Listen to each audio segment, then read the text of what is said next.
Bwana, kuna kitu kikubwa sana ambacho nahitaji niende nikakujuze leo ambacho kinamhusu Bishop Askofu Josephat Gwajima. Ni kitu ambacho kimewashtua watu wengi sana na kuleta ukakasi juu ya hichi kitu ambacho kimeweza kuonekana katika mitandao ya kijamii.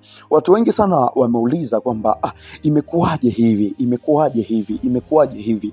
Lakini leo sasa nataka niende nikakwambie ukweli ambao kiujumla na kimsingi unamata sana katika hili jambo ambalo limeendelea kuzungumzwa katika mitandao ya kijamii. Tukumbuke kabisa kwamba yako mambo mengi sana ambayo yametokea wiki hiyo iliyopita. Tunakumbuka kabisa kwamba Askofu Josephat Gwajima, lakini pia kulikuwa kuna jambo lingine la Diamond Platinum pamoja na Zuchu kupeana talaka 3 na kisha Shehe kuweza kukataa. Lakini leo sitazungumzia masuala ya Diamond Platinum wala Zuchu, bali nitazungumzia masuala ya Bishop Askofu Josephat Gwajima. Kila mmoja anajua kwamba Askofu Josephat Gwajima ni mtumishi wa Mungu, lakini pia huyu bwana ni mbunge wa jimbo la pale Kawe.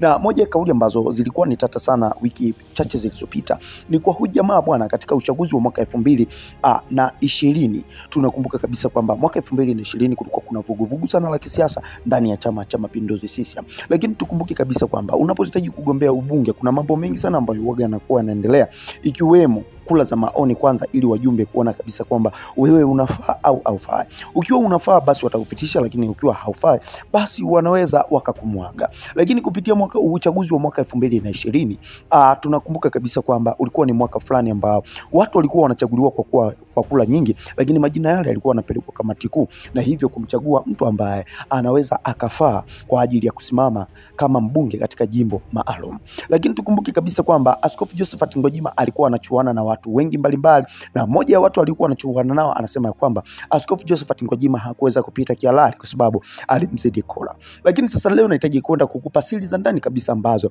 ziliweza kujiri mpaka Askofu Josephat Gwajima kuweza kugombania ubunge. Tujue kabisa kwamba ubunge ni kitu ambacho kina maslahi makubwa sana ya kitaifa, kwa sababu unapokuwa mbunge unaweza kutunga sheria za Jamhuri ya Muungano wa Tanzania unapokuwa ndani ya bunge.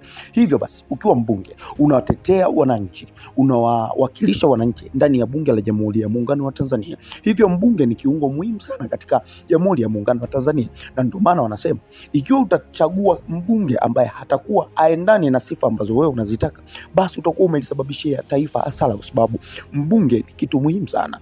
Mbunge anapopitisha mawazo yenye maana, anapokuwa anawakilisha wananchi katika bunge, tukumbuke kabisa kwamba anakuwa anawatetea wananchi. Hivyo unapomchagua mbunge ambaye anakuwa ana akili za sintofahamu, jua kabisa kwamba unalihatarisha taifa kwa ujumla.